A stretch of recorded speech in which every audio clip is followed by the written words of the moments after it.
That's right, everybody. Welcome to Psycho's Platters, always powered by coffee each and every time. That's the Psycho promise to you. Yes.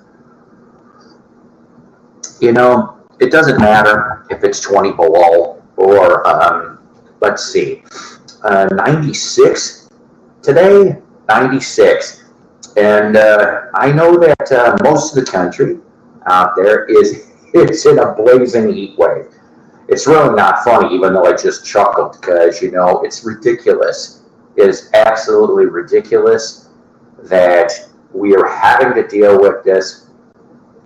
I should say, or maybe I shouldn't have to say here in 2023, but let's say it anyway. If you're going to go out in this blazing heat, stay hydrated. Always make sure that, you know, that if you're going into a store or something like that, you know, don't forget your kids or your dog or whatever the hell. But almost as important, don't leave your vinyl in the car. Don't do it. Just don't do it, because it's going to warp. It's going to warp. And it'll be as warped as me. Hi, Mick.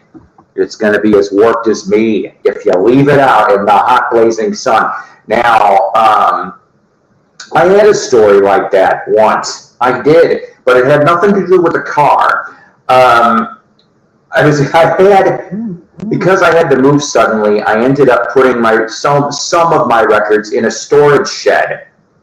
And even though they were boxed up, oh boy, the albums didn't do so bad. It was the 45s that fell victim. And I lost half of my 45 collection in a heat wave in the early 2000s. Over 100 degrees for a month here. It looks like, if I remember correctly, girlfriend Carol was telling me that that's what we're looking at towards the rest of this week anyway. We're looking at 100, 102, So before I get into anything else, and by the way, Mick and everybody else, can you guys hear me all right? Am I all right? Tyler, am I all right? You know, not too echoey or robotic. Robot. So I want to dedicate this episode today. And originally I was going to call it Missed It by That Much, because I know you guys aren't keeping score, but this is actually show 665. I was going to do 666. I couldn't come up with the double horns and you know what? Right now, the way the world is, I wasn't going to glorify Satan as some people go, "Hail Satan, hail Satan." I bought a Deep Purple bootleg once, and not only did they send me the wrong one, oh, those bastards, but what I got was really warped. It's evil. Now, before I get into the work part, give me a second. So we're dedicating this episode to 4 musicians currently that I know that have passed away, okay? Sinead O'Connor, who I wasn't a real big fan of, but we'll get to her in a little bit. So Sinead O'Connor, drummer Dennis Conroy from The Crying Shames, original member, drummer Steve Houston, original member of Head East. And lastly, and yes, that's right, I was just getting ready to say, Randy Meisner from the Eagles, and Polko, and Rick Nelson in the Stone Canyon Band, and his solo career, and we could go on and on. But yes, that was announced about 30 minutes ago on my side of the fence. So we're dedicating this episode to all 4 of those fine musicians. Well, at least three fine musicians in my book, and a so-so. You know, I'm sorry, I just wasn't a big fan of Sinead. I mean, what can I say? Yes, Nothing Compares to You. I like that song. I do. But guess what? If you put a gun to my head and you went off and you're like, tell me another Sinead, I wouldn't be able to tell you. Would not be able to tell you another Sinead song. She just didn't appeal to me. Now, If you remember, anybody that was old enough to be able to watch this live like I did, because this one isn't so far ago, late 80s, early 90s, I think, when Sinead tore the picture of the Pope at the end of her song or whatever. And a lot of people went, and it shocked and awed, and she was banned from SNL. But looking back on this, so you're stepping away to take the big picture, I get why she said it. I get why she represented by the tearing of the Pope. I get it, okay? What a statement to make in front of millions and millions of people on TV, whether it's stupid or not, but I get the message, okay? I am not Catholic. I'm just telling you that as far as for the papacy and the controversies and stuff that were going around, so I get it. Before I show you what I'm going to show you, because a lot of this, unfortunately, is going to be older vinyl, but some of it applies to who I just talked about. And I'm also going to go in, and I'm still reading this book, but I have a book to rave about so far, okay? I appreciate you 6 people in here. Is there some major broadcast going on tonight? I've got to tell you something, truthfully. I was originally going to go off and do the Mighty Psycho episode yesterday evening.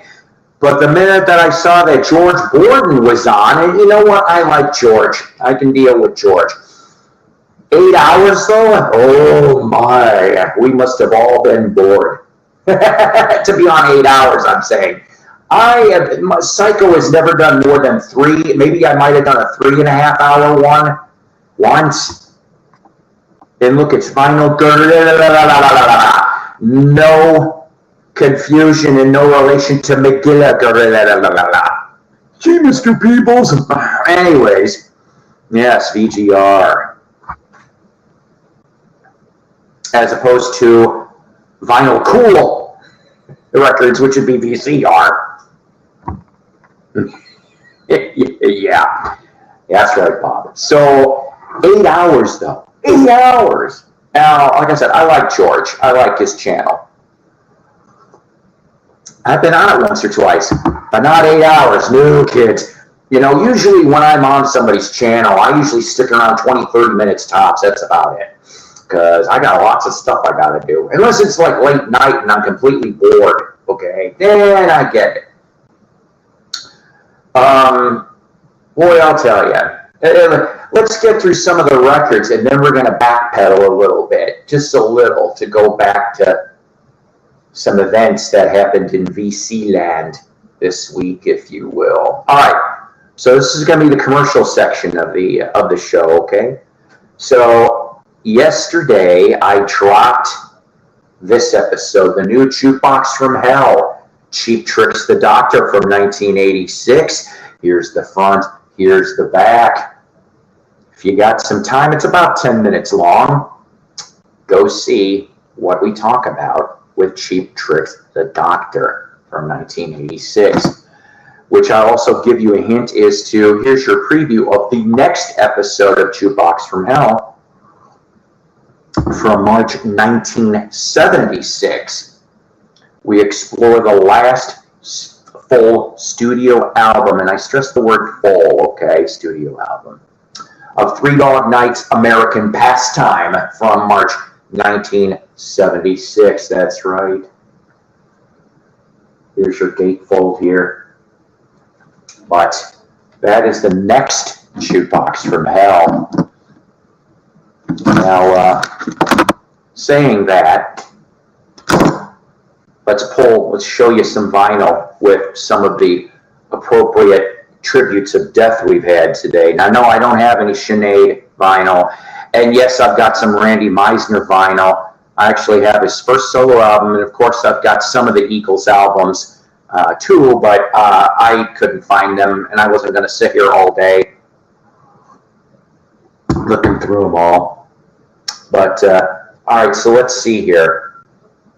how about we go and show you, and I have to apologize because I was going to actually show you, I'm going to show you this first, and then I'm going to tell you the story. So, of course, we got here Sugar and Spice by the Crying Shames on Columbia. Yes, and your original members here, of course, Tom Duty, Jim Filster, a.k.a. Hook, Dennis Conroy on drums, like I said, the one who passed away, Jerry Stone, he's gone too, and Jim Fair's lead guitar, and Dave Purple on organ, he's gone too. But here's the front, here's the back on this. But basically, of course, the hit Sugar and Spice. They originally started out on Destination Records, which was a Chicago area label. There was other people that landed on Destination, but not really of note. I mean, you had some, what I guess you'd call Northern Soul, a future Northern Soul and such. But so yeah, oh my, how appropriate. Sure, because after Sugar and Spice and We Could Be Happy, the third song, Heat Wave. I'm surprised the DJs haven't gone off and played Martha and the Vandellas Heat Wave on the radio. I know I would. I would every day. Once a day, it's like, here we go again, 100-degree test. It's a heat wave. And Linda Ronstadt does a good job, too. We'll meet again. Ben Franklin's Almanac, She Don't Care About Time. Their version of Hey Joe. Their version of the Beatles' If I Needed Someone. Oh, how appropriate. July is the next song. So see, the third... Oh God, are the Crying Shames prophetic? So the third track on side one was Heat Wave, and the third track on side two is July Heat Wave. Oh, hail Christ! No. Okay, and I want to meet you, and we gotta get out of this place. Cover of the Animals. Let's see, I cannot remember. I think this is a stereo copy here. Oh, this is actually not original. I am ashamed of myself. I'm going to have to get myself an original. I thought that was OG. My bad. So the second album that comes out from them is Scratch in the Sky. Scratch in the Sky, the one I do have is original, but it's got a little gash, just a teensy gash on one of the tracks. But for $5, I grabbed it. I think it's in mono too. And now you're probably saying to yourself, well, why did you get a $5 Crying Shames album with a slight on one track? Because it's completely signed by the band. Yeah, and if I remember correctly, Dennis Conroy's autograph is on that album because he's on the first two Crying Shames albums, okay? So he's not on Synthesis. That's right. All right. Here's the front. Here's the back. Eventually, guys, Psyko wants to do Illinois music artists. I want to do special series. We're going to do spotlights. Crying Shames will be one of them. I'm going to tell you that right now. Just to give you a quick little blurb, though, Crying Shames pretty much were around, if I remember correctly, late 65 is when they came into the Chicago music universe, was late 65.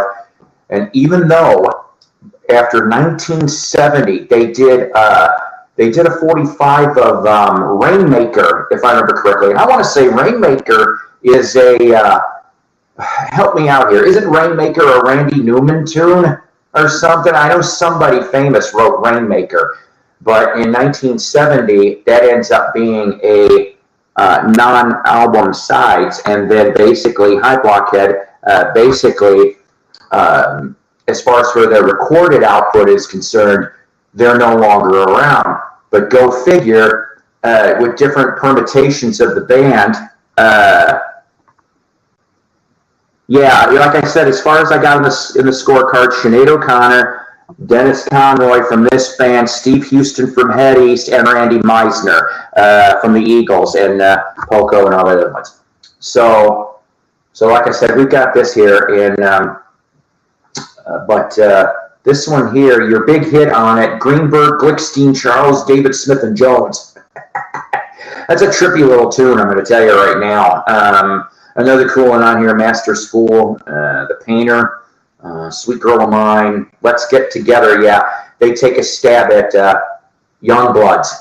So And by that time, though, by 1969, it's a Dunwich production, which the previous other ones weren't. Let's see here. Okay, good. Here we go. We got a nice, yeah, this is minty. 2-eye stereo. That's what you got for Crying Shames.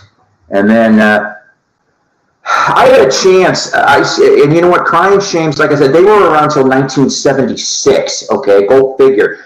They were back to the bars, though. Yeah, yeah, I know, right? Was it that David Jones? I'm not sure. But they were in the bars until 1976, and then they broke up, and then, if I remember correctly, they got back together in the early 90s. And so pretty much who's in the band is Tom Duty, yeah, I said Duty, and Hook, who you're going to see here. This one here was an interesting, this unfortunately on Backtrack, mid-80s, a CBS Special Products. But I got this for $1, and I could not pass this up. The Best of the Crying Shames, and you see, of course, Hook and Company. This is a early band photo. Here's the front, here's your back. And like I said, even though this is a CBS Special Product, this is what your Backtrack label looks like, okay? I've seen a few other artists on this label, not too many, but enough. But when I found this, I bought this because I thought I was going to go see the Crying Shames, and unfortunately, that just didn't happen. And for a little while, actually, Bob Surratt, if I remember correctly, was a member of the Shames. DJ, I know you're like, Bob Surratt. Yeah. So a nice, very cool comp here. But you know, I mean, there's a lot of the text is too small to go off and tell you. Yeah. You know what? That Bob, that never happens. By the way, I like your combination of things. I like Nez being in the emoji, because if I remember correctly, that's who that is. And B, Dr. Robert. Okay, so I'm Bob. I'm going to feel very stupid. I'm going to guess. This isn't really Bob, is it? It's somebody else I know, isn't it? Did you change your channel name again? Because if it's who I think it is, I think Davey Strange name, maybe he'll show up in here soon enough. Went off it. Yeah. See? Davey called you out slightly. And the only reason why I'm saying that, Mike, is because hi,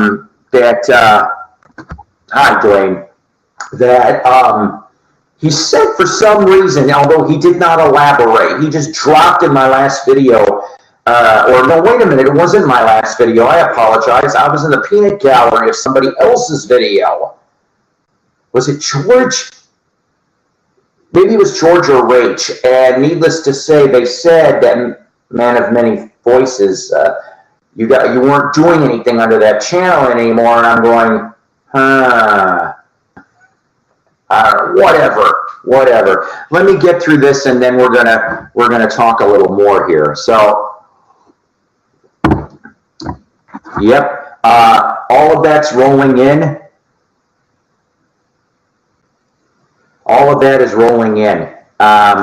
Yes, very sad. But here's the thing, Dwayne. I wasn't surprised, and I'll get to that in a little bit, okay? I know, I'm sorry. I'm bouncing all over the place. No, I'm not. Even though I can't stand wax. No, you're not what? You're not Mike, or you're, I'm confused. Help me out here. Most people can't stand him.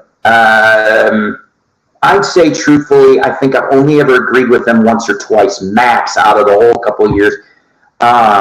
Saying that though, I think that some of the parody videos are funny. I really do. I've watched, let's see, Davey and Maris, and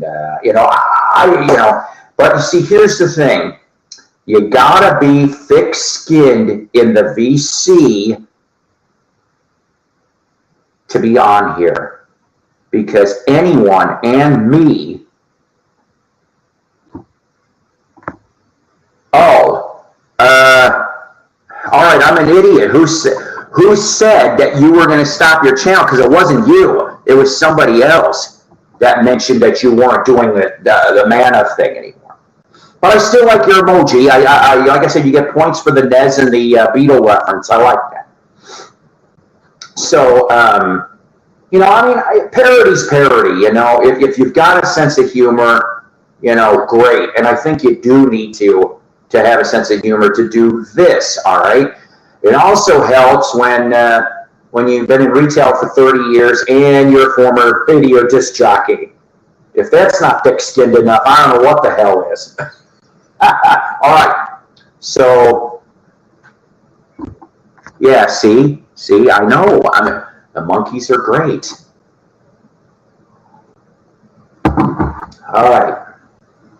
So, my other one I wanted to show you. So, we talked about Steve Houston, drummer of Head East. Head East, Pekin, Illinois. Some came from Pekin, Illinois. Some came from East St. Louis, Illinois. All right. So back in the day. So in 1969, Head East was created. And with the exception of a couple months in 73, Steve's run lasted till 1983. Very long run, actually, especially since after early 1980, most of the band left, and Roger Boyd, who's the keyboard player and has been since 1969, is your only original member, your only classic lineup member. But, well, no, I get it, okay? I do get it. I take it with a grain of salt. Hi, Jeff. Although I still don't think it's cool when you're talking about other people's wife and kids, but whatever. So the thing is that so Steve passed away, like I said, and he did come back. This is what I'll show you. First, I'll show you the last album that Steve performed on. Okay, what you people know, if you know Head East, they're basically known for two things, pretty much. A, Never Been Any Reason. Oh, I love that song. Off of Flat as a Pancake. And the story goes that, okay, and I don't know if any of you people in the VC have ever come across a copy of this. I came across once one copy of, it was called Flat as a Pancake. It was Pyramid Records. It was their label from a year before. So 1973, late 73, early 74, excuse me, because Flat as a Pancake on A&M didn't come out till 75.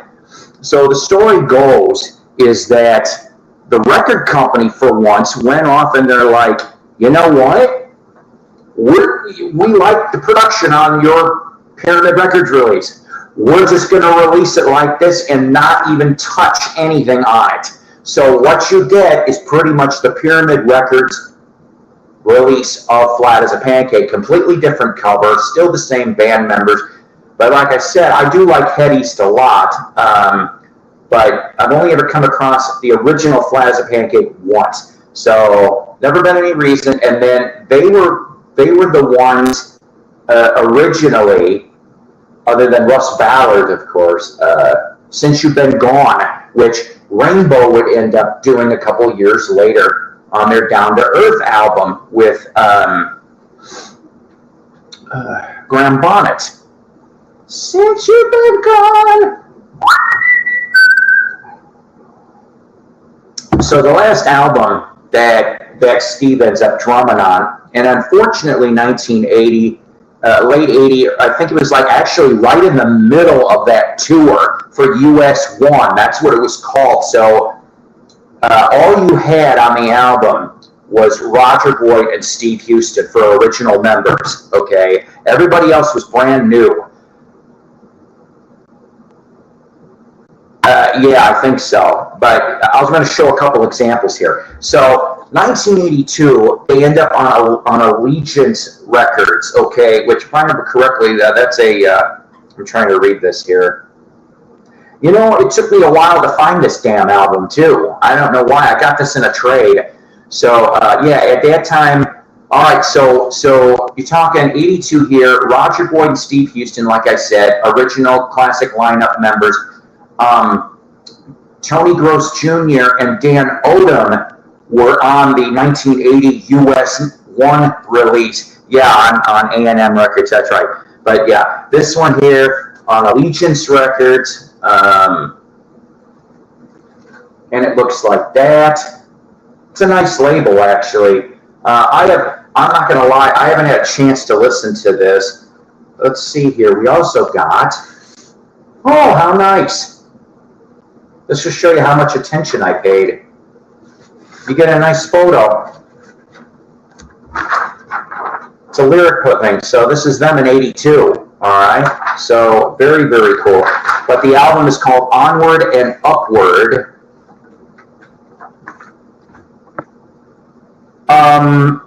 No, and I wish I did. I would love to have. I would love to have the Walk Away Renee / Pretty Ballerina, the first one, and then the second album. Trivia note: second album, Steven Tyler is there on background vocals, but he's not called Steven Tyler. All right, so we flash forward a little bit, and I appreciate you 10 people here hanging around. I know yes, everybody knows Psyko goes long on the stories. So in 2019, so this is pre-COVID, ladies and gentlemen, for your scorecards, pre-COVID, before the nonsense. There was and there still is this place. It's a lodge. For the life of me, I don't remember what the name of the lodge is, but it's in Steelville, Missouri, which is a little south of St. Louis, all right? And it's actually, you could stay there. It's a fancy hotel, but they also have a nice performing arts theater that I think can hold, I don't know, between 500 and 1,000 people. So they had special reunion shows. They only had 2 or 3 concerts, if I remember correctly, at this, and it was only there at that venue. 45th anniversary of Flat as a Pancake. Yeah, we'll drive them back out again sometime. So I wanted to go, but unfortunately, that year was so bad between the passing away of Jessica, and if I remember correctly, I think I had my hernia surgery was done. Not that you guys needed to hear that, but I had the hernia surgery. That's the reason why I couldn't go. I rolled the dice, took a shot, and I wrote a 2-sided letter explaining, and I sent album covers to see if maybe I could get them signed. So I wanted to show you Flat as a Pancake signed, because I do have it. Maybe in another episode I will.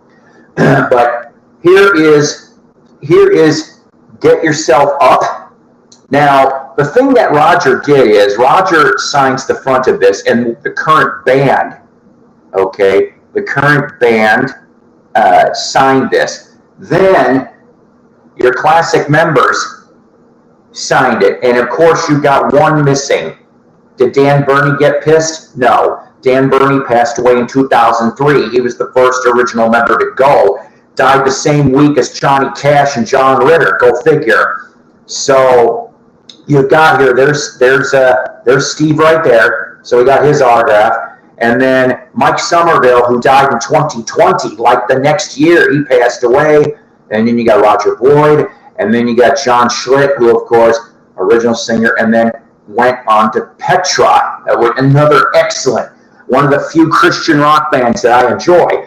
Here's another example. I know, crazy. This always like blurted out to me. It's simply just called Head East, Head East. Once again, current lineup, classic lineup. So yeah, so everybody but Dan, and then for everybody, just so we can be amused here for a second, because as Dr. Robert brought up, the old school A&M, and you know what? These Head East records are excellent condition. But yeah, so once again, technically an Illinois band. That's right, and yeah, so very, very happy to have those as well. So rest in peace, Steve Houston. Oh, and he also wrote a book about his experiences. I think it came out within the last year. I guess just go look up Steve Houston Head East book. It's slightly pricey, but it is worth it, I'm told. He really goes and digs deep into the history of Head East. Yeah. Oh, really? Okay. I've got a few more. Like I said, I got to admit, the reason why I did this is because I wanted it personalized. I wanted to let them know I wasn't going to be selling any of these. So all the copies I have, I got about 4 or 5 different Head East albums, and they. I've got Flat as a Pancake is autographed, and I also have their live one. You know, with the girl in the semi truck and she's got her thumb out. Well, those are all signed also from the band. So, but yeah, I mean, I got to see Head East once, and that was in 2000. Oh boy, I'm going to be straining myself here. 2004.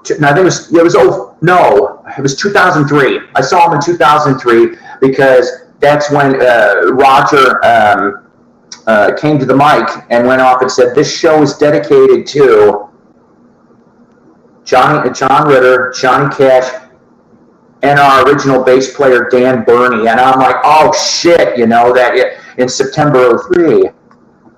No, he was in Argent. If I remember correctly, Russ Ballard was in Argent. And of course his solo career too. He's written a lot of excellent stuff over the years. I think Russ is underrated. I really, really do. All right, so let's see here. Here is a book recommendation. And this is, if you love reading rock stuff like I do, I'll tell you this much: the book that I read before this book, which I'm still working on, was the book called Ringmaster, which is a really good book about Vince McMahon and WWF/WWE. And it even goes back a little bit to Vince's grandfather's days. Okay, so yeah, we're talking third, soon to be fourth generation for WWE. And of course, it does go off, and there is mud. There's a lot of mudslinging, but you know what? Most of it's justifiable. You know, and here's the thing. I don't know about you, but in the 80s, when Vince McMahon was just a commentator, you know, when he was out there interviewing, you know, or he was commentating, you know, behind the camera as the action was going on, when he was a commentator in the front of the camera, he always gave off that very weird vibe, kind of borderline creepy, and I couldn't even explain it back then. Well, you know, I kind of have a strange way with that kind of stuff, okay? And it turned out I was right. He ended up, Vince McMahon, the only thing we can say positive is that he definitely did make Kicked Up Wrestling to the next level. The thing is he killed most of the territories, and that pisses me off because I think the whole territory system, you know, like okay, so I mean, there's a little bit, but it's all controlled mostly by Vince, and I think there's 1 or 2 rare exceptions, and of course there's a lot of indies.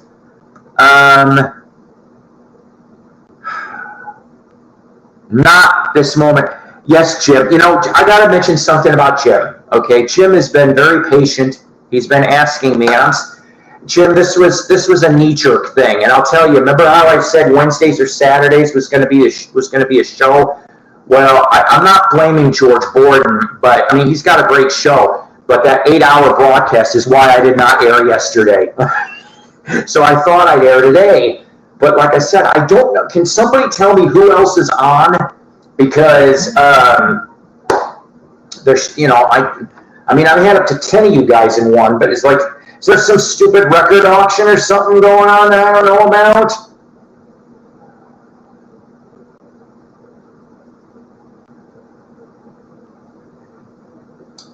Sorry, hang on a minute. Just texting the girlfriend. because I don't know. Or is Schnee doing it? Because I know Schnee wasn't going to do, or was it? I think he wasn't going to do Ski Lodge, I thought, this week. That's why I figured I had. Yeah, I know. Yay, see? It pays to, oh boy, okay. 8 freaking, yeah, well, I know. Psycho's only gone 3.5. And that's when I had guests on. I mean, George had lots of guests. But, I mean, it's hard, I get worn out. And yes, I do think some of the VCers that stay on it, no, I'm not saying this about George, because George would take bathroom breaks like I take bathroom breaks once in a while.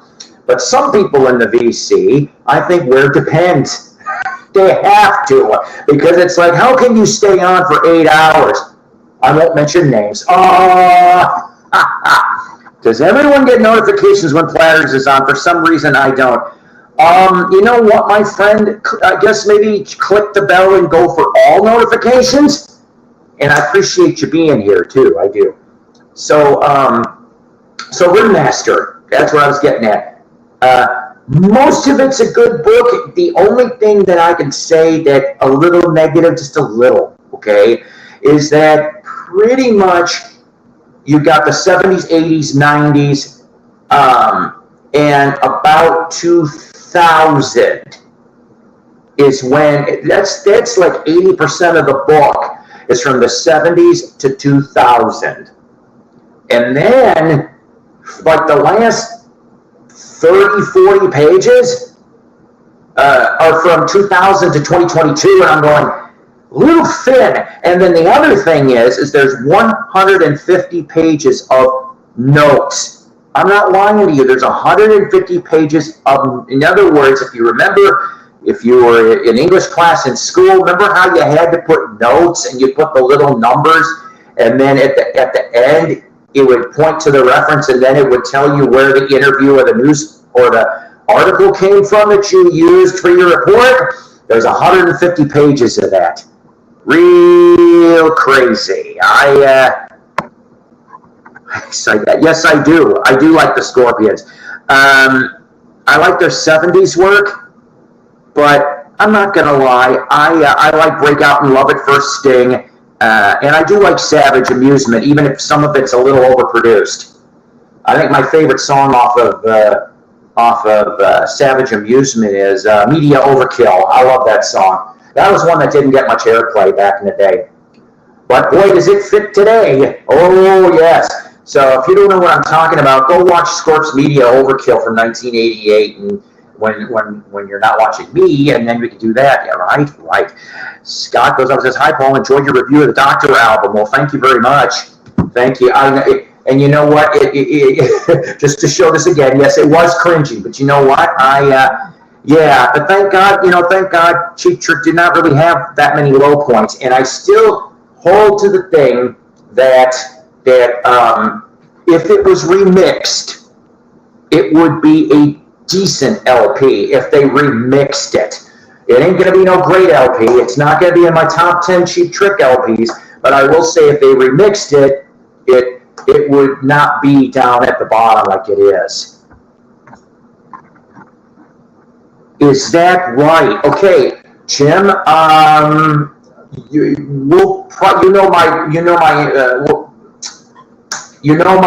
my web address, psyko_DJ@yahoo.com. That's all small letters. I don't want to get too personal. Is it going to be at the front end of September or the back end of September? Because if it's the back end of September, I unfortunately won't be able to see you. Because I have always wanted to go to Pittsburgh, Kansas. That's right over the border, Missouri, Kansas, or should I say what? It's about a 30-minute drive over the border. I don't know. They have a song. Yep, he's a woman, she's a man. Yeah, right, all right, I know. The cover, yes, it is. It's like, who good? Yeah, it's almost like the cover goes off and it's screaming, stay away from this LP. Okay, good. So maybe my days off are Wednesdays, Saturdays. So maybe we could try. Because like I said, the back end of September is going to be so bad. I feel so bad because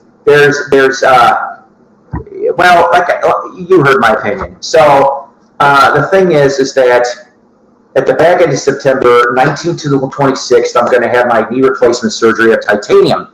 And unfortunately, what happens during that time is on the 21st, Choplin's having a mini Comic-Con, and you know how much I love wrestlers. So the Demon from WCW, the dude that looked like Gene Simmons, a.k.a.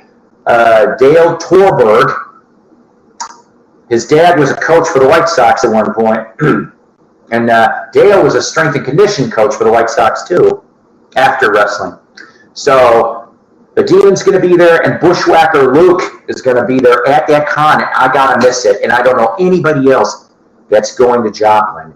So I could try to give him some money and go, hey, can you give me some signed 8x10s? But that and the Beach Boys, what's little left of them, will be playing on my birthday, September 27th.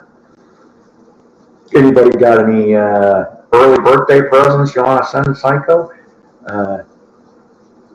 Psycho_DJ@yahoo.com, all lowercase letters. Is they're like, whatever, you bum. Yeah, I know, right? But get this, so like the second week of September, but it's in Little Rock. I don't think I'm going. But if I don't know, it depends. No, that's a different thing. So they went off and added that Paul Williams is going to be there. Okay, singer, songwriter, actor, comedian. He's going to be there. But they also added, let's see, my daughter wants to go because Christine Ricci is going to be there. Remember from Casper, the movie, and other things? She's going to be there. I think she was in Addams Family, too, if I remember correctly. The movie with Raul Julia and Angelica Houston. Am I right on that? Anyways, Addams Family. So she was in those. And Christine's going to be down there. My daughter wants to go meet her. And then they added 3 wrestlers. 3 wrestlers. I'm like, awesome. The Steiner brothers will be there. That's right, ladies and gentlemen. If I do go down, I hope that they don't give me a Frankensteiner or a Steiner recliner.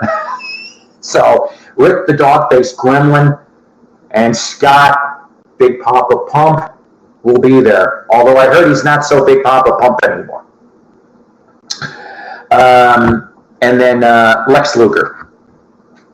The least I say about him, the better. How about a copy of the Beach Boys' greatest album? Not some. You know, I love 60s Beach Boys output. But you know, that Summer in Paradise almost got me 200 views. Can you believe that? Almost 200 views for Summer in Paradise. That is not my #1 most viewed Jukebox from Hell, though. It's actually Peter Criss's Out of Control is almost at 330 views. And I should do this like Casey Kasem, but backwards. At number 2, at 280 views, The Tube's Love Bomb. And a personal request and dedication. Go fuck yourself. That's the request and dedication. Picked up some good records at cheap prices. 3 Dog Night, Golden Biscuits, and Harmony. Very nice. Very nice. Now remember, next Jukebox from Hell will be 3 Dog Nights, American Pastime. I'll say this much. That album just did not do very well. Danny Hutton is only on 1 track. And ladies and gentlemen, we'll bring up 3 Dog Night for 2 seconds. Don't go see it. 3 Dogs on tour. Don't go. I'm sorry. Just don't do it, okay? Because what most people don't know is Michael Alsop, the guitar player, had to retire. He had to retire. I think it was late last year or early. I think it was late last year he had to retire. So all you have left is Danny Hutton. There's no one else. And I remember after Corey died, nice. Okay, I've heard of Godfrey. That's Southern Illinois, right? Well, yeah, what did I say? Oh, Christina. All right, well, I can't talk. Oh, nice. Good. Well, you know what? I mentioned when I did that review that there's 4 or 5 songs. Okay, Alton. I've been through Alton. It's been a long time since I've been through Alton. Right. Okay. Usually when I go through St. Louis, like I'll stop in Troy, Illinois, and I heard that the big record store place in Springfield shut down a couple months ago. Used to be in this old furniture building, or I think they sold furniture and then there was records in the upper floor. They finally closed it after being there for a very long time. So before I forget, because as usual, Psycho can go off tangent. The book I'm reading right now, and I've only been into a couple chapters, has been fascinating. Why won't Chuck rejoin Three Dog Night? I'm going to tell you something. Chuck did try to join Three Dog Night. Let me get some more coffee, and I'm going to tell you the story. Because there's actually twice Chuck tried to go back since he was kicked out in '85. So hang on a second. Don't go away. I'll be right back. I wish I had that monkeys would be, after these messages, we'll be right back. I know that's not the Monkees doing that. That was, but they I think the song was called "We'll Be Back in a Minute." That's what they used to do on the live, not the live shows, the original shows. You can get those sound bites on Missing Link Volume 3 for CD or vinyl now, courtesy of Friday Music. I haven't listened to those Friday Music ones. I've got Missing Link 2 and 3. I bought them, but that's besides the point. So why won't Chuck rejoin Three Dog Night? Sure. Here, let me do an old SCTV bit. Here's your cup, sir. Wait a minute.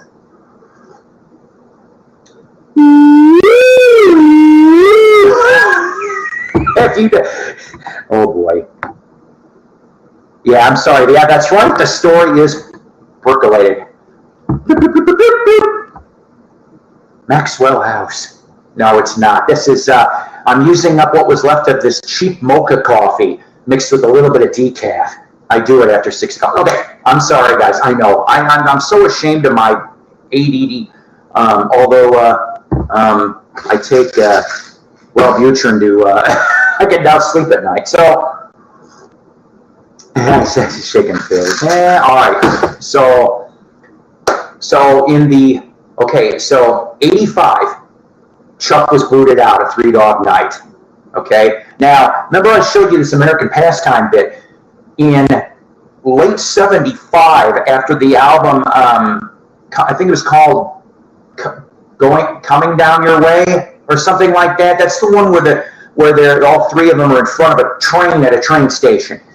So after that one in 75, Danny is out of control. Boozing, drugging.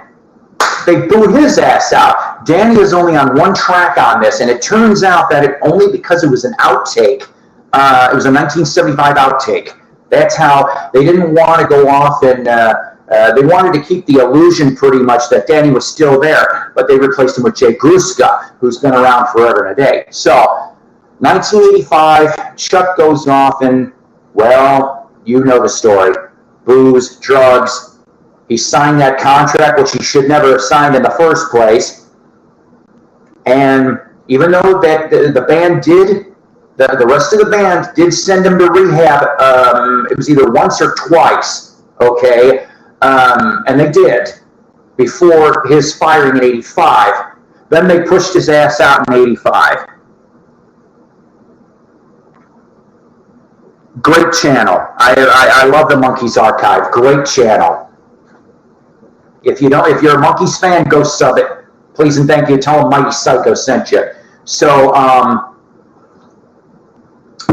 basically, Chuck tried, after he got finally cleaned up in 92, and he went back out, okay, slowly but surely. And that's when he discovered that he couldn't, the rest of the band were trying to get his ass And, then he had to put like formerly a free dog or something like that. But it got so bad to the point that this is a early 90s story. And so he goes backstage, Chuck does, after the after show of Three Dog Night. And Danny and because he was given the offer to rejoin. He was back in the early 90s. But Danny and Corey were at each other's throats. I think somebody threw something at one or the other, and both of them just had, they were both fighting like kids. And even Chuck knew that was not going to be healthy for his mental health. And so that's why he didn't do it back then. But before Corey died, unexpectedly, before Corey died, Chuck and Corey made peace. They did. They made peace with each other. Like, I want to say it was a year before his death, so I thought that was cool anyway, that he mended part of the fence, all right? And he's like, look, he goes, I'm not trying to get back in the band. He goes, I want us to just be friends at least. Maybe go fishing, because Corey loved to fish. And he goes, let's just go fishing. Let's do normal stuff. Let's, non-boozy druggy. Not saying that's what Corey was into at that time. I'm just, you know what the fuck I'm going on this. So when Corey died unexpectedly, Chuck waited a few months, okay, like 2 to 3 months after Corey's death. And he put the olive branch out to Hutton. All right, and right around the time that Corey died, so did Jimmy Greenspoon, original keyboard player, okay?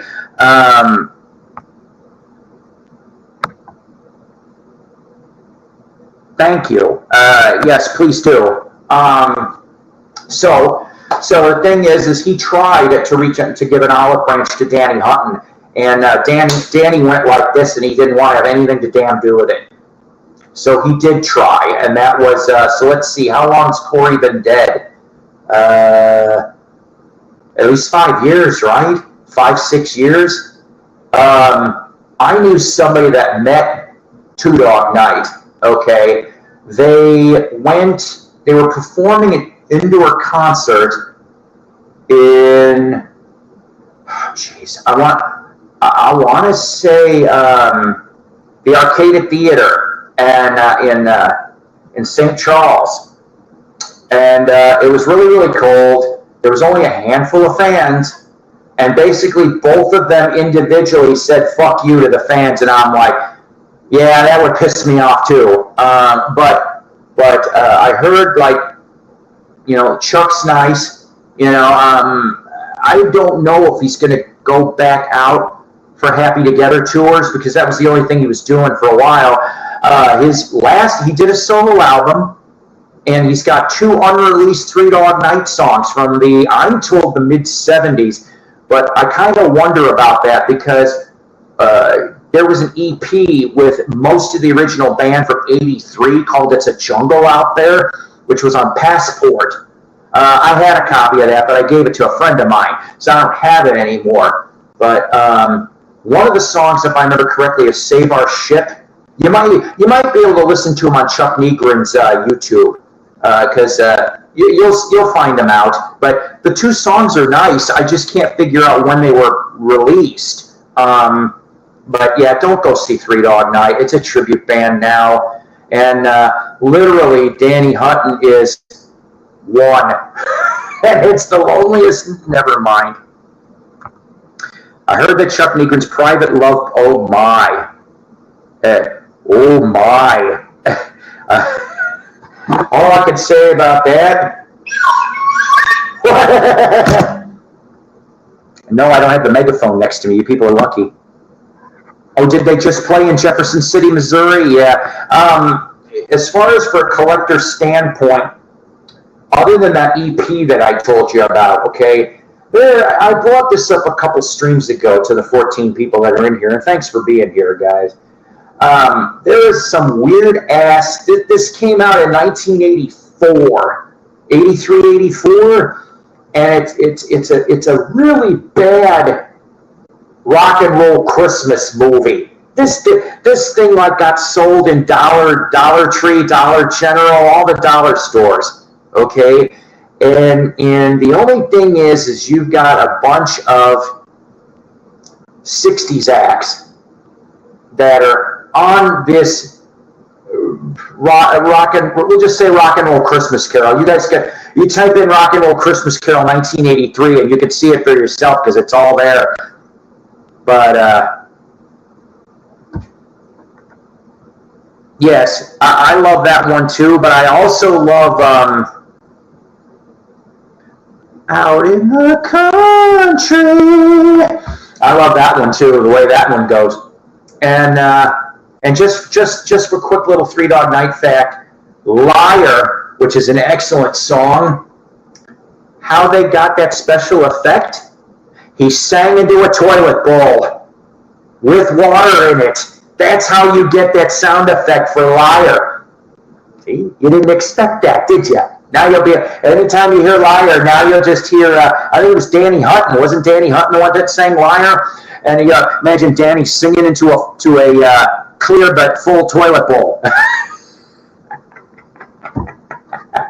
Okay, so this rock and roll Christmas Carol movie, the turd that it is, you know, if I was doing Jukebox from Hell, but like, what would we call it? Maybe Hell Theater? Television from, well, yeah, it was on TV once. Television from Hell. See, we could do that. Yeah, whatever. But the point is that, yeah, see, Shambhala is a really good song. It is. I like that one. So, and Black and White, I like all the hits. I really, really do. The only ones I don't really care for, I guess, is Pieces of April and that Old Brickyard Blues. Those two, I don't really care for those, but the rest of it I like. So this rock and roll Christmas Carol, you've got some 60s. They're washed up now. Okay, I'm told that this thing was recorded maybe in late 82, early 83. All right, and then it was released at the back end of 83, and it was released on VHS twice. No, it's not on DVD. So for you to even have it, you'd have to find a damn VHS tape of this. So you've got Bobby Goldsboro. Why the hell is Bob? I never liked Bobby Goldsboro. I don't know what you guys think about that one. That's right. You know what? Jeremiah was a bullfrog, and he was a friend of mine. Yeah. So you got Bobby Goldsboro, the Association, which I hate to admit this, as much as I love 60s Association, by the early 80s anyway, it wasn't that great. I remember finding an album, it was like half Association and half somebody else, and the music was god-awful. I wish I kept it, because then I could do a Jukebox from Hell. It deserves it. So, but you had like, either, I think half the original band was still with them. So, Bobby Goldsboro, Association, I think the Beach Boys, it's either the Beach Boys or Mike Love is in it. Yes, your favorite Beach Boy. See how sarcastic I am on that one?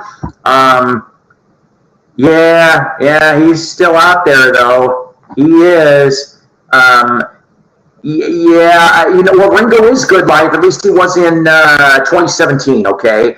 The special guest is Edgar Winter this time around for tour. Yeah, oh boy. Yeah. Oh boy. Okay. So all of those bands and Three Dog Night. And Chuck sings the Christmas song. The whole band is shown, the major three, but Chuck's singing the Christmas song. And I'm sorry, I don't remember the Christmas song. I really don't. But it's unreleased because they never released it in any format. It's just on that rock and roll Christmas Carol. And you know, that was the last technical recorded thing he was involved in because, like I said, he was booted out in 85. They came this close, I guess, to getting a deal with MCA, So to go back to the label, but that fell through in the mid '80s.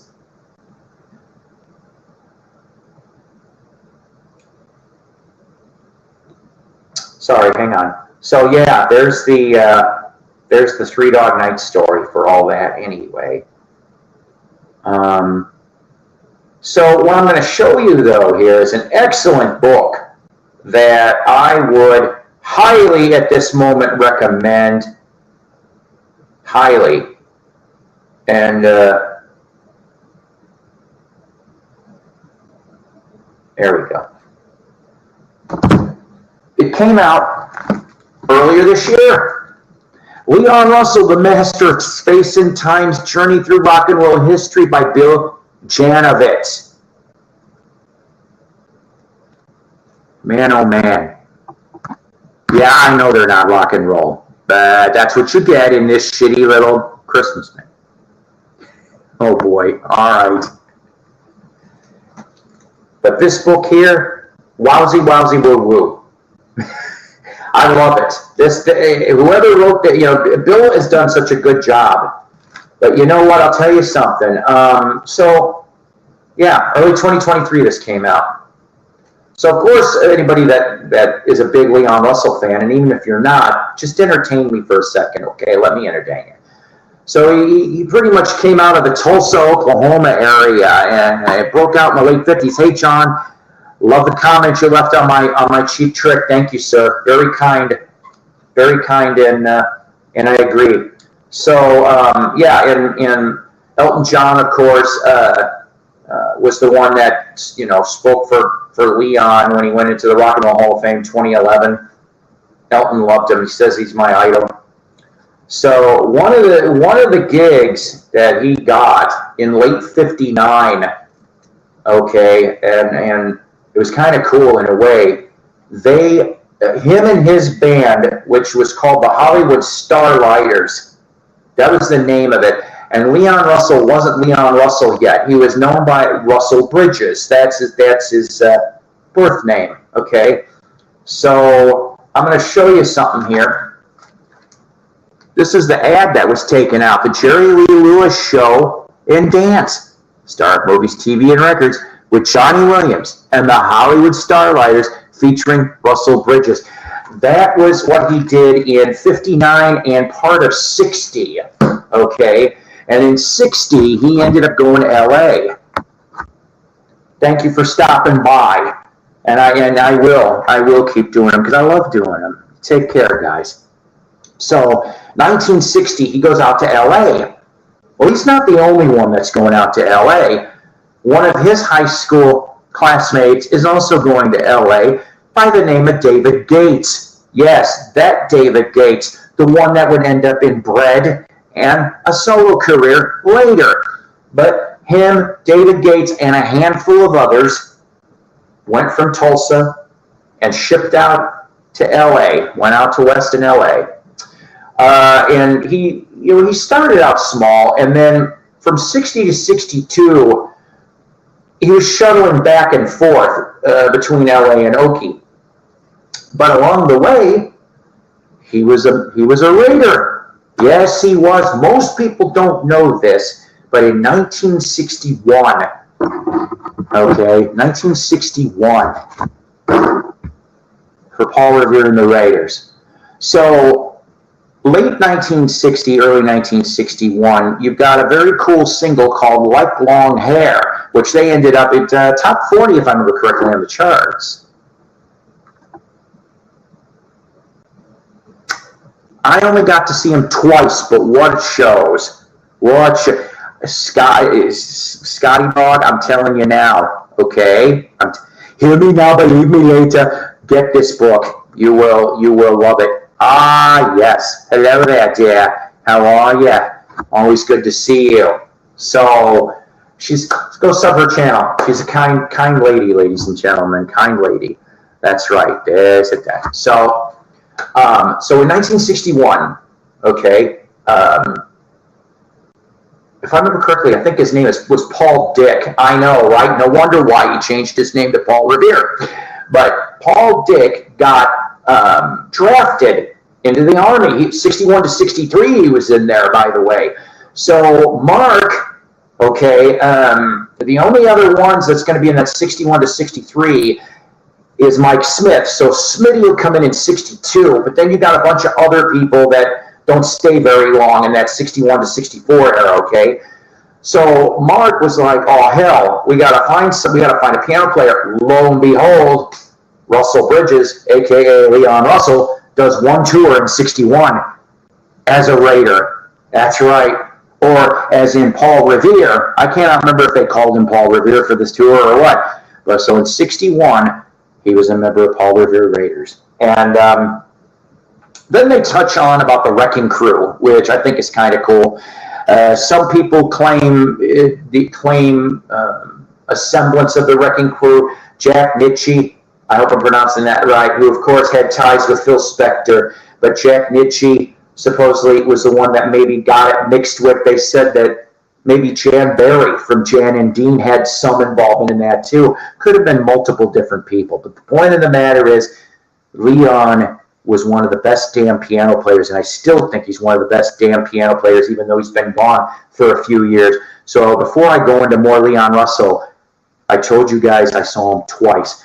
Unfortunately, this was after the brain surgery and after the heart surgery, okay? Yeah, he would have made a great Wilbur. You know, I mean, he knew George and Bob, for God's sakes. He might have known the rest. So, yes, that's right. Now, I hate to say this. I know you're like, strange autograph, but you see, unfortunately, when he had that brain surgery, heart surgery, this is what his autograph turned into, okay? So this is early, mid-2000s Leon. I met him twice. Well, I shouldn't say I met him twice, okay? I did not get to physically meet Leon. The way that it worked was his tour bus would be parked across from the back end of the venue.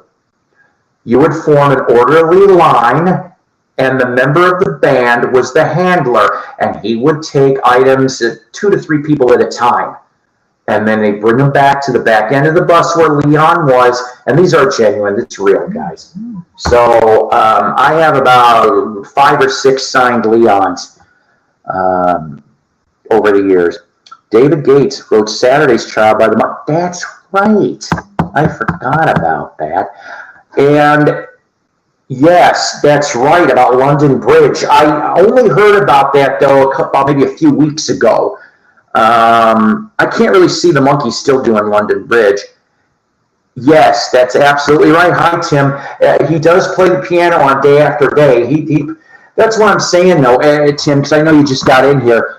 We're briefly touching on this so far great book, okay? And I'm only up to maybe we're up to the point now in this book where he goes into Phil Spector, and he's on Be My Baby. And another thing that was dispelled in this book is that one of his early session things in 62. So you're talking about, because Gary Paxton, Gar Pax Records, very, very busy in the early and mid 60s, maybe even a touch in the late 60s. And then ended up in the late 70s, if I remember, being a born-again Christian. But Gary Paxton got Leon to play piano on the Boris Pickett Monster Mash album. Now, notice I said album. So we're dispelling the rumor he does not play piano on Monster Mash. It is everything else on the Monster Mash album. So... thanks. You know what? A lady friend of mine went and cut this. She was about 90% good. My girlfriend went off and did a little trimming. Yes, that's how I found out about it. Actually, See, so, but I love Leon, and I think I showed on here previously. I have still yet to listen to it. I was able to find a nice copy of Elton John and Leon Russell's The Union. I cannot wait to listen to that.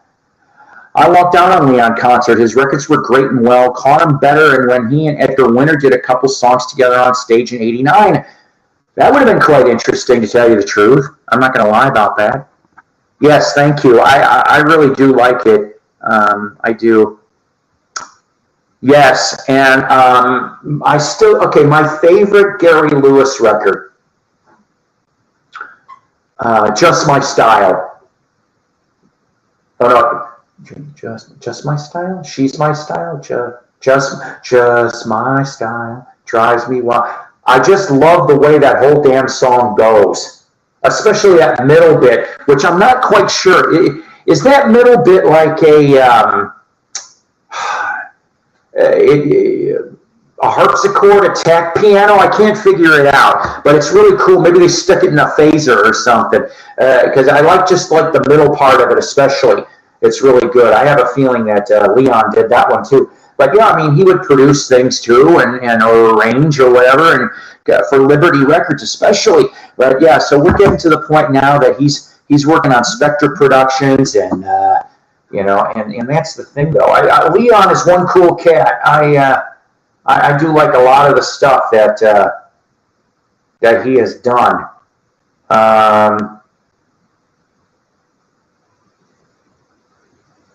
Okay, how strange. All right. But yeah, so I mean, I remember listening to Tightrope and Delta Lady and all that other stuff, in the 70s when they played them on the radio. They did, in Chicagoland they did, and then to basically perform with John, George, and Ringo. In the Bangladesh concert. Let's not forget that too. He was in a lot of stuff, and it's just, I cannot wait to dive into this book more. He's also, get this, he's also on the Ventures Telstar album. Yeah, he's on at least half of it. I think he's even on Telstar itself, and I'm like, what? I'm like, what the hell? And I just thought that was really weird. This is bizarre. Leon Russell along with Snuff Garrett were the original producer. That's right. That is absolutely right. I'm glad you brought that up. Mark Benno. Oh, really? Still performing in Texas? Oh, you see, now it's fun. Good for you for mentioning Mark Benno. You get bonus points. I at least have assigned Asylum Choir 2. I don't know if I've got the first one. I think I did at one point or another. But yeah, Mark Benno, he ended up, what was it? Was bunches of years later, did he not do a solo album or something? And I'm like, what the hell? I'm like, he's gone for a bunch of years, and then he does it. I want to say mid to late 70s, he cuts a solo album. The Asylum Choir stuff was good stuff too. I have a couple of Gary Lewis. Yep, Golden Greats is a good one too. Oh, see, you saw him in '95. That's good. I mean, Gary's the only one. If you put a gun to my head and said, "Hey, who's the rest of the Playboys?" I would have had no clue. I'd have no answer for you. But did Gary Lewis get shit on by Jerry? You betcha. Jerry shit on it. You know what? I do not like Jerry Lewis as a human being. I did not. Okay, and I heard lots of things. Lots of things about him. Yeah, it is. Yeah, it is getting dark here. Yeah, it's getting dark. I can't see. Why? I got my eyes closed. The best one for It's Getting Dark would be Bugs Bunny, when he's like, I can't see anything. It's getting dark. It's getting dark.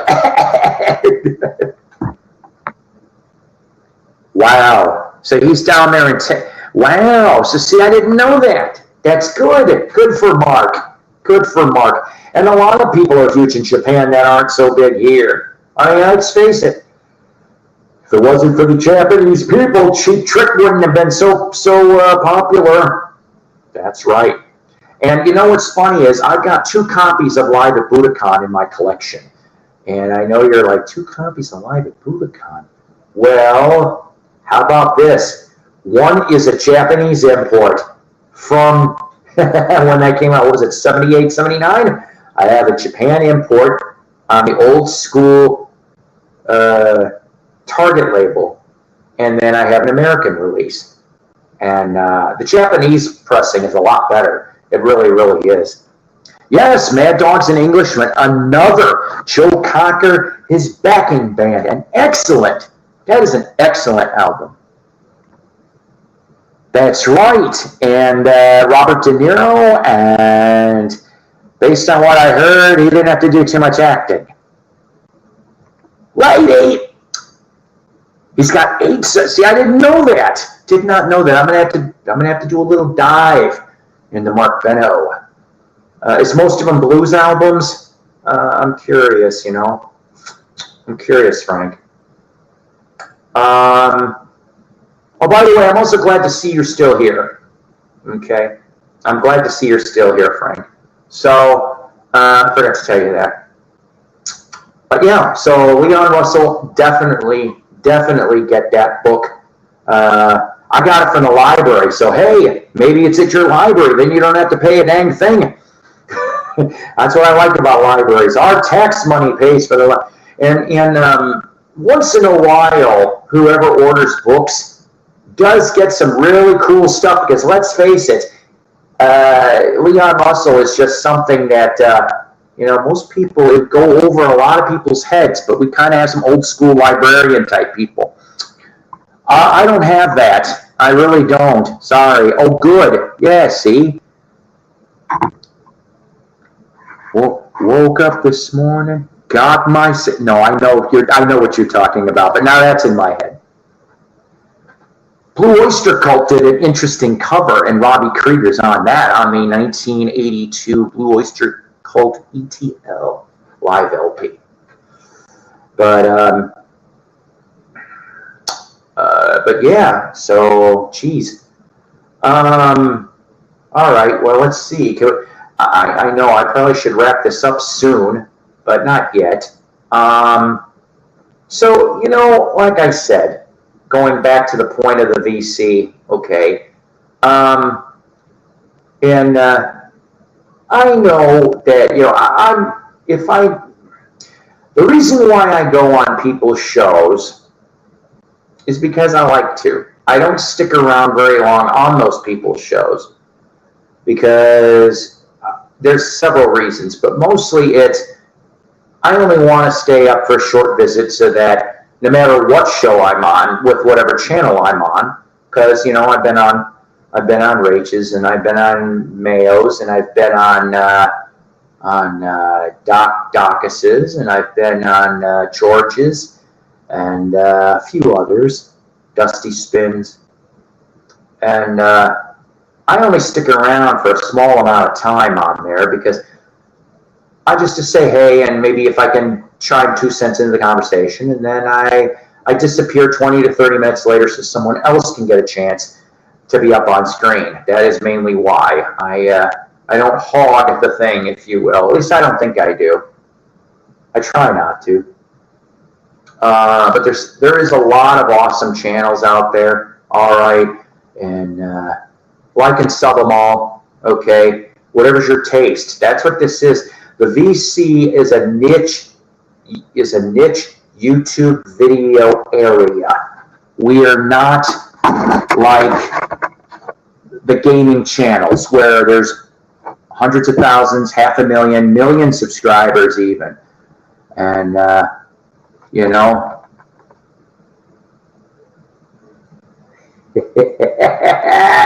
was a good one. I remember that. That was a good one. And the funny part, the funny part is that I'm not a huge Joe Cocker fan. Mad Dogs and Englishmen, yes.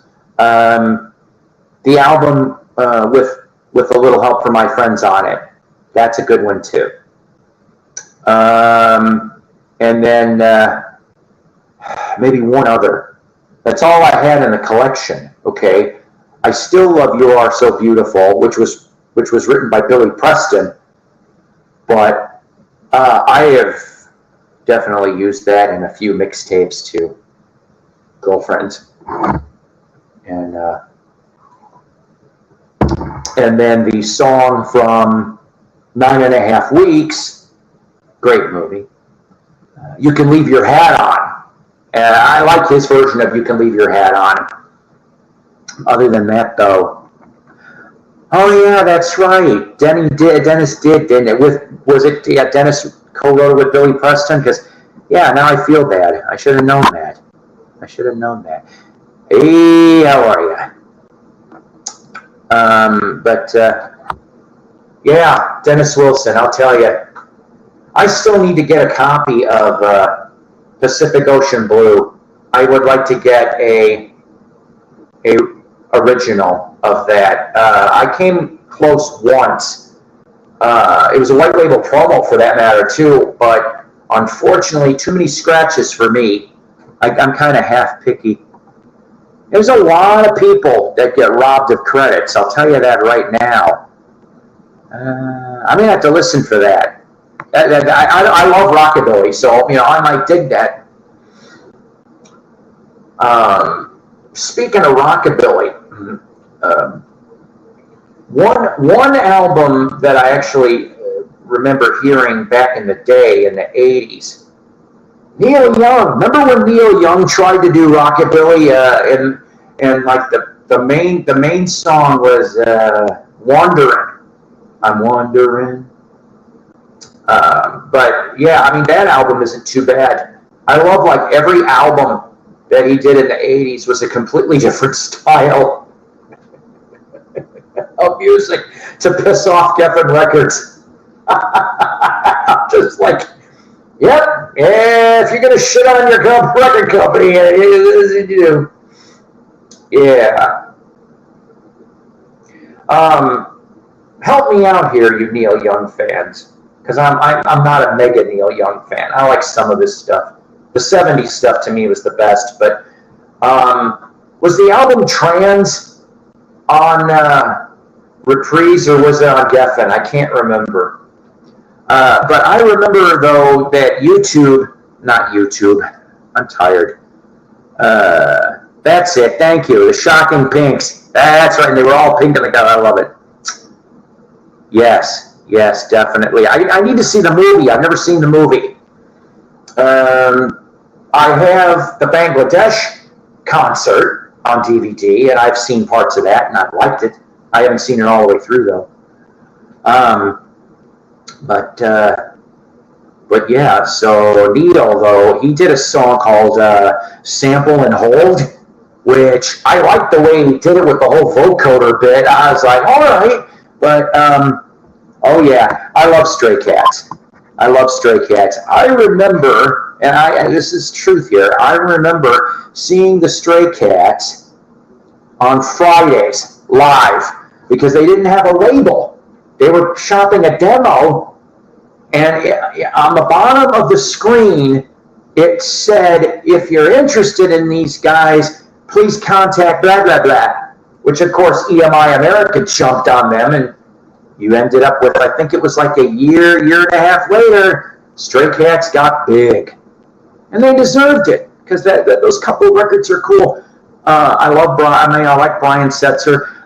Lee Rocker's last solo album, I did a review on it. You'd have to go back into my videos. But I recommend the Lee Rocker album, which I think is a year or two ago for Lee Rocker. So I would recommend that.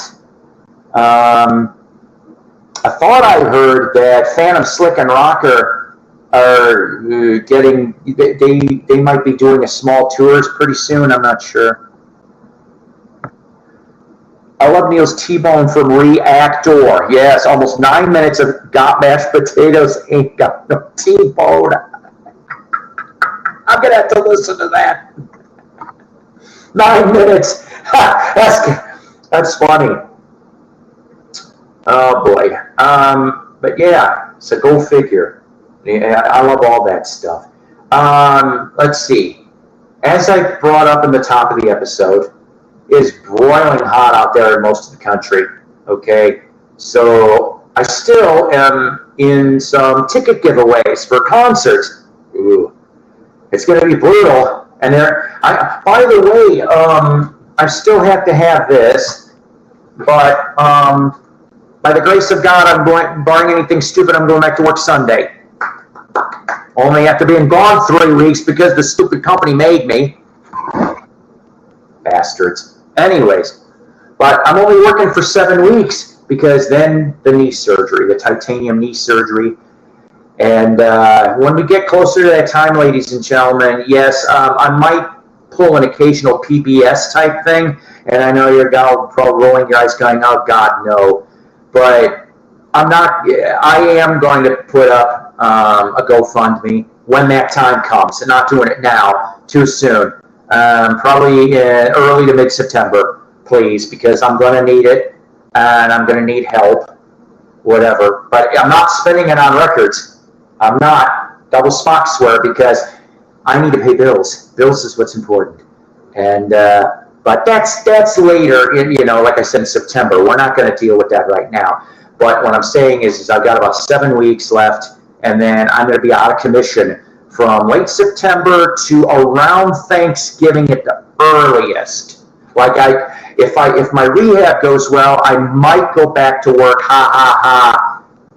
the week before Thanksgiving. But I'm telling you now, I'm looking at trying to get myself another job, hopefully after the surgery. That's the goal here. But we'll see. I'm not going to hold my breath on this. Solid Rocker in 2022, and you would know being over at my channel. That, John, I do remember briefly seeing that. I'm going to be guilty as charged. I try to see a lot of people's stuff, okay? But I am subscribed to, I'm not kidding here, between 500 and 1,000 channels. But that's over a 12-year period, by the way, and it's not all vinyl. There's retro movie channels, horror type things, that kind of stuff. Museum of Broadcasting from Chicago, another excellent site. But that's because I grew up in that area. So, I got a lot of channels, and I do try to click the bell on a lot of them. But obviously, if I'm subscribed to between 500 and 1,000 channels, I'm not going to get everything instantaneously. And so, just like Jim Smith was telling me earlier here, that he has a hard time sometimes being able to know when I'm on live stream.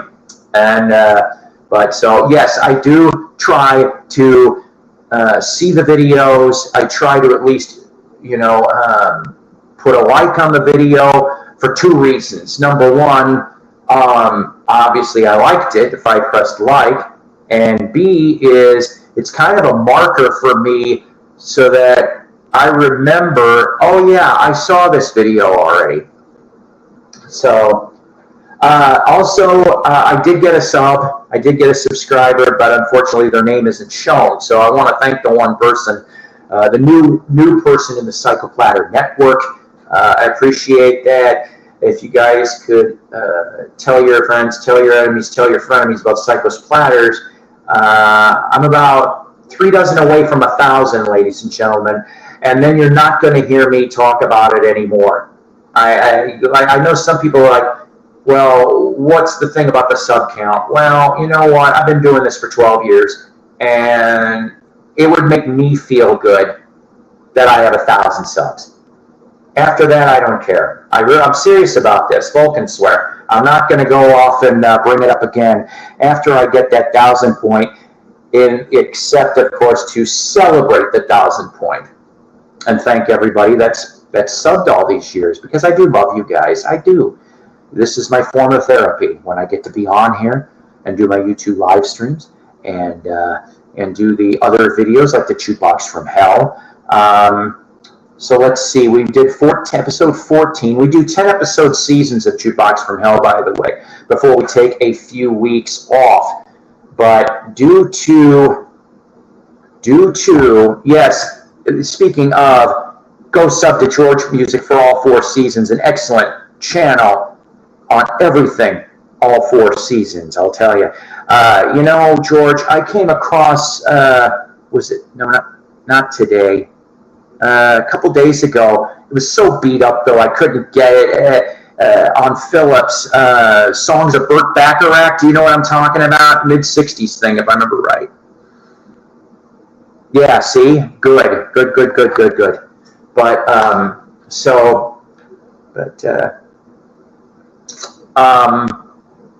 but yeah, so I try to, this is my therapy.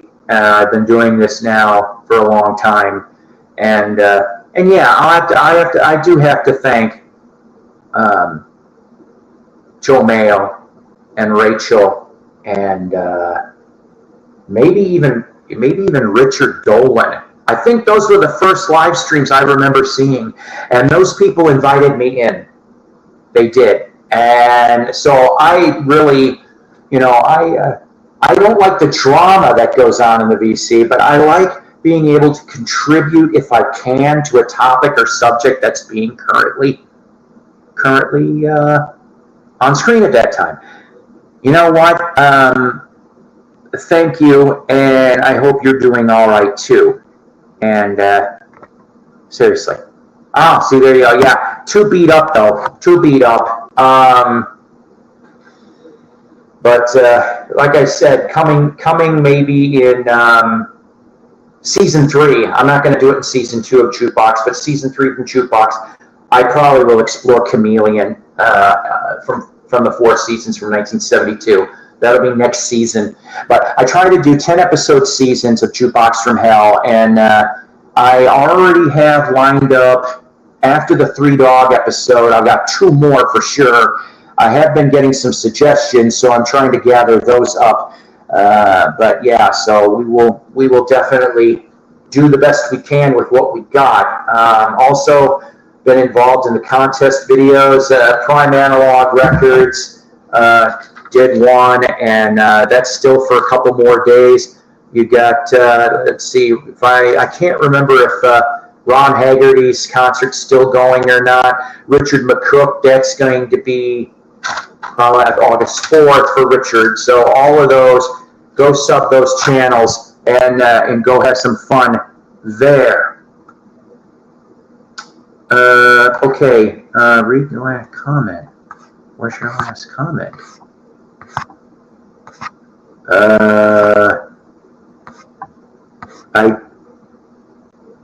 The last comment I see under here is, what do you think about Complete Budokan? I don't have that one. That's the last comment you did before the other comment. I'm sorry. Whatever you need regarding 4th season, please let me know. If I have it, it's yours. Oh, you're too kind. You're too kind, George.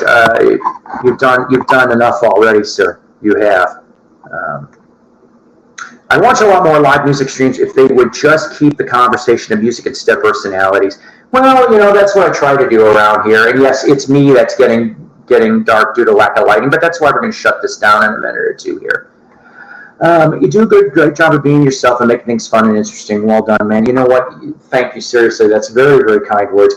Like I said, I try to, in real life, ladies and gentlemen, in real life, I don't like a lot of nonsense.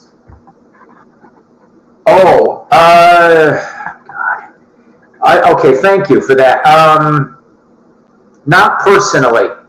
I have, oh God, I don't want to bring up full names. I can't remember if it's Ken or it's somebody else. I did reach out to him once or twice, though, about a different monkey matter. So, so the thing is that I do try to keep things interesting. My goal throughout all of these, and like I said, today's my 665th video. Yeah, heading towards 700 land. But I've tried to keep things interesting and educational. Yeah, and you guys are what makes the show. It's not me.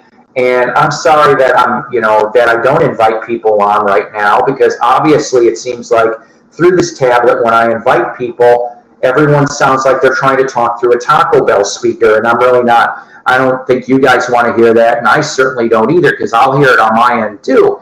But my kid is talking about getting a new laptop per se. Not that what he'd be giving me is his old gaming laptop. So I'm guessing a gaming laptop hopefully would be a major improvement over what I've got here, and we can play that game, Okay, but I think that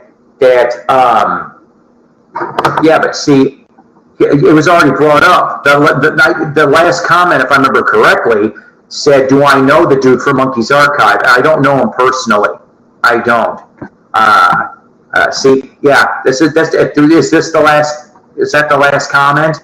Because, like I said, I don't. Is it Ken or is it somebody else? Because I don't know them personally. I have reached out to him once or twice through Messenger due to monkey-related matters. So I don't know, guys. Just so back to what the concert bid is. I'm in for some concerts for.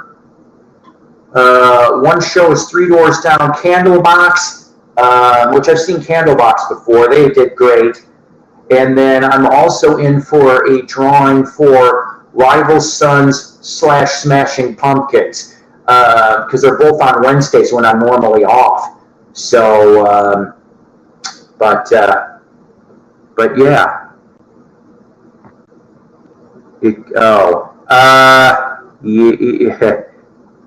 Okay, I'm out of it. Anyways, so maybe I'll win one of those, but if it's 100 plus, I don't know what I'm going to do.